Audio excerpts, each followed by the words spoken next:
Studio. We're pleased to welcome now Abel Maldonado, former lieutenant governor of the great state of California and also an ag business owner. Abel, how's it going today?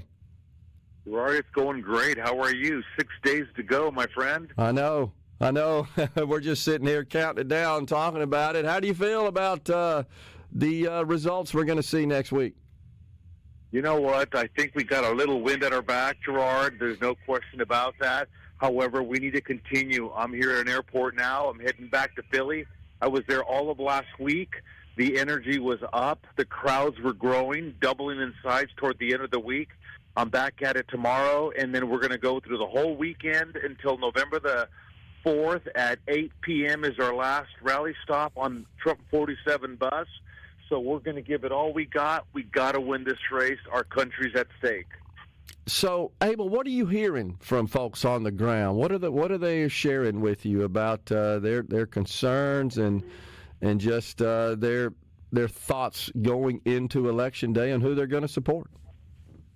You know, their biggest concerns are the same concerns of President Donald J. Trump. He's talked endlessly on this notion that he will end inflation and he will seal the border. And everywhere I go, Gerard, in Pennsylvania, whether it be a suburb of Philadelphia or Pittsburgh or just in rural Pennsylvania, it's the economy. Yeah. People are struggling to make ends meet.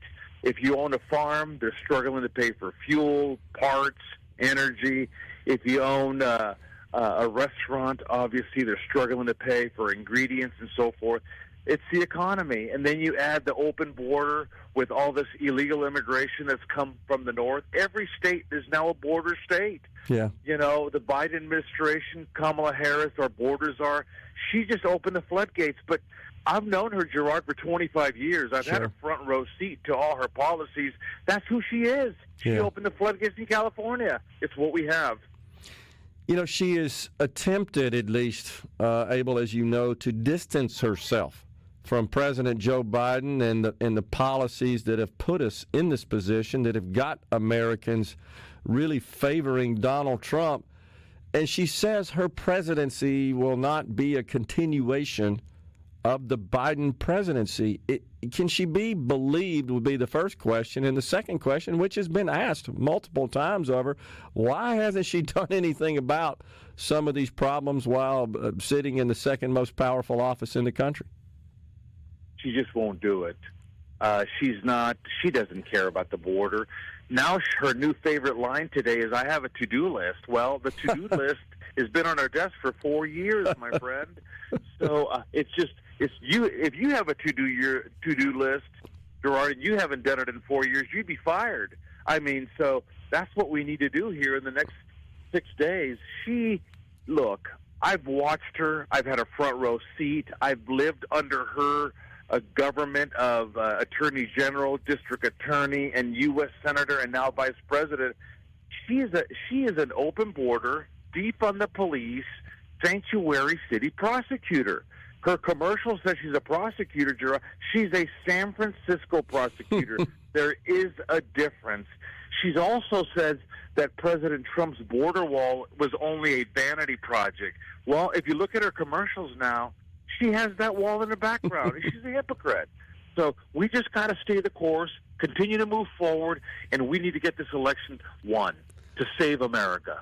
Abel, speaking of San Francisco, coming from the IT industry for many years, I spent a lot of time, as you can imagine, in San Francisco, in the Valley, and I have such great memories of what a fantastic city, perhaps the world's greatest city, honestly. But the liberals have ruined it. I think about Union Square and all the great times I have there. What a fabulous place in this country. They've ruined it. Can we restore it? Can we get it back to its glory? You know, it's going to be a while, to be very sincere. San Francisco is one of the most beautiful, romantic cities in the world, been destroyed. You can't walk down the street with open-toe shoes there in the city. People walking like zombies on drugs. It's really, really sad, Gerard. But it's going to take some time. We got to stay the course. We can't give up and move forward.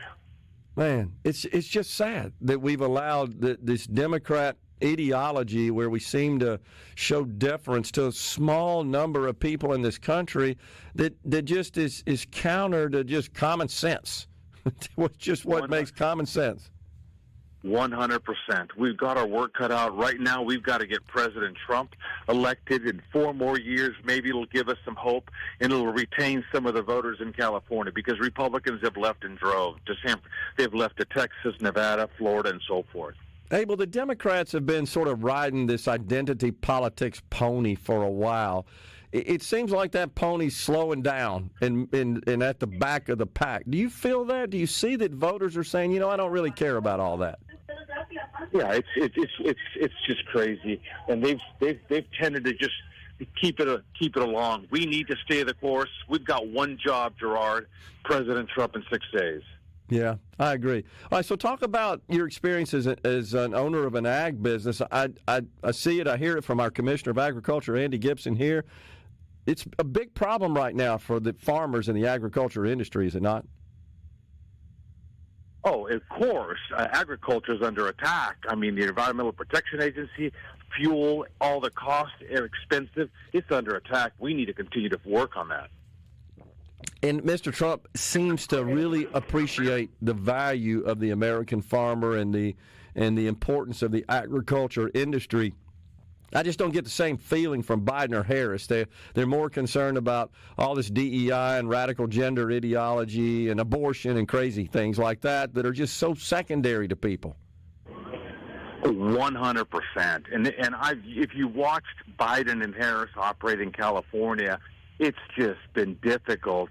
I mean, farmers need to farm, period. They need, obviously, to lower the cost in order to continue to operate. I don't see these folks changing, and that's why I think the polling's going in the right direction. I agree. How do you feel about the Senate races? They're looking pretty good. We've got good candidates that are taking on some of these entrenched incumbent senators in Pennsylvania and Ohio, Michigan, Wisconsin, Montana. I think we're looking good there. I think so. It's the top of the ticket, and I think if we can bring home McCormick in Pennsylvania, we can win Wisconsin and obviously Nevada and other places. Yeah, Nevada. It would be nice. It would be nice for President Trump to come in with a Senate and a House to really fix America. We only got 4 years. We're going to do it immediately. Let's get it done. Yeah. I think just all the indicators are pointing to really a big day, and it would be really something, would it not, Abel, if Mr. Trump carries the blue wall the way he did in 2016, and also, of course, North Carolina, Georgia, Arizona, Nevada looks good for him. Would this set the Democrats back a little bit, you think? I think so. Absolutely. And we are ramping up for that. This time it's going to be a different President Trump. He knows what to do. He knows who to hire, and we're going to get the job done. And you know something, even though the Democrats like to promote this idea of diversity and inclusion, you got to be impressed with Mr. Trump's coalition. It's perhaps the most diverse in history, with RFK and Tulsi Gabbard, Elon Musk, Vivek Ramaswamy, et cetera. I mean, it can't get any better than that.